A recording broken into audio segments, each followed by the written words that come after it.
Hello folks, welcome to the channel. If you're not able to view Windows Copilot on your system, then watch this video.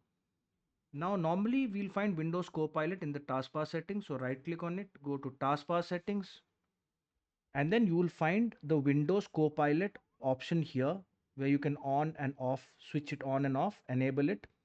Now, if you don't find it, like it is not installed in my computer, the reason is Windows is partially releasing this in across the regions. So it will first release it in the North America, then it will release it in Asia, Europe, so forth and so on. So if you have not received it till now, then you will surely receive it in a future update.